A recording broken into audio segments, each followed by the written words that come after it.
In the brilliant and charming series of books, The Little World of Don Camillo, we're transported to the rural Italian countryside of the 1950s and the unlikely friendship between Don Camillo, the parish priest, and Peppone, the bellicose communist mayor. Behind their ideological differences and hot-tempered arguments, there lies a deep regard and affection. The stories are wonderfully funny and occasionally profound. Both characters make an excellent foil to one another, although the parish priest always wins in their arguments, which is only right and proper, and Peppone very grudgingly learns his lesson. In one story, Peppone, because of his lack of rudimentary education, is in danger of losing his office as mayor, and is forced to take a primary school examination with the school children in their classroom, much to the children's amusement.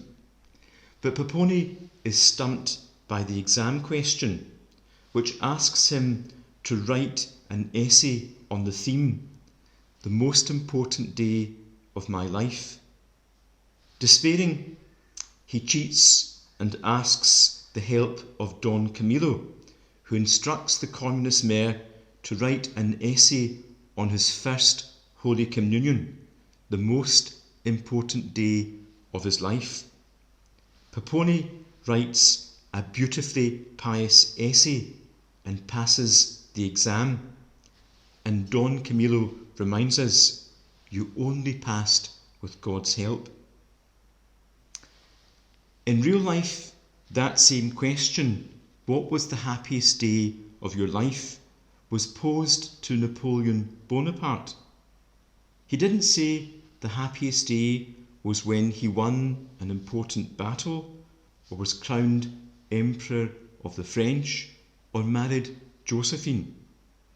No, he said the happiest day of his life was to receive Christ in his first Holy Communion.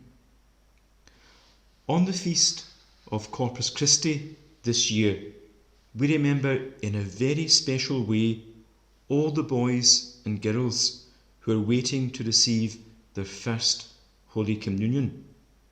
Unfortunately, due to the present circumstances, that wonderful day for them has had to be postponed. But we look forward to their first communion day in the future with such joyful expectation.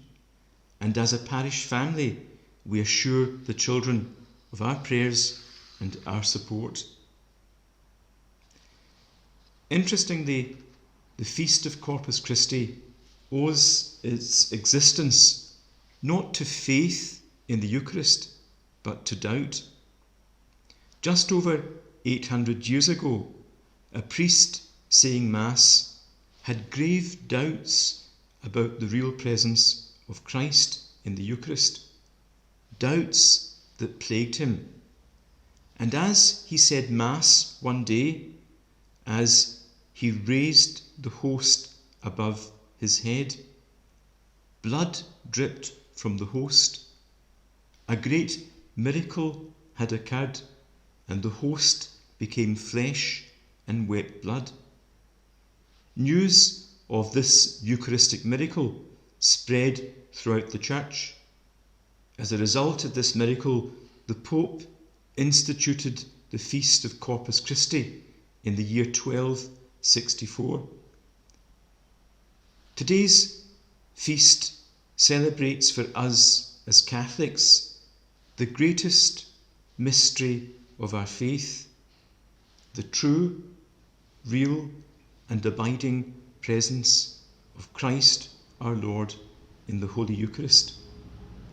We believe in this central truth and tenet of our Catholic faith, that Jesus our Lord is wholly and truly present in the most holy sacrament of the altar, and that when we come to the altar to receive Holy Communion, it is Jesus, our Lord, we are receiving.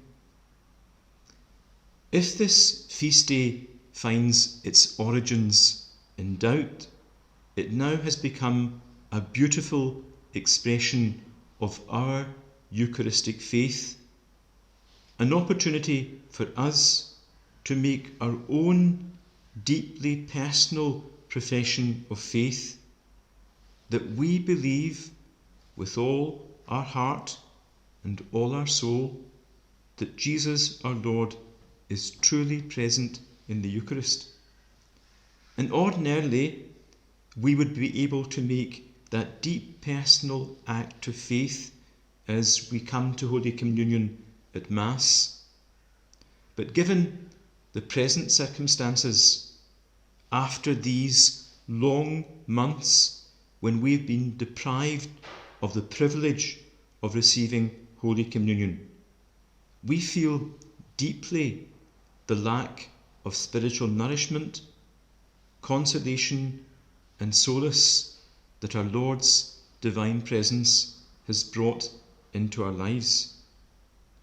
Now, more than ever, perhaps, we have the need to make a deep personal act of faith in the Eucharist. Maybe before lockdown, we took the Eucharist for granted. Perhaps we had grown lukewarm and blasé about our love for Christ in the Eucharist and didn't appreciate the depth and the wonder of the gift that we've been given.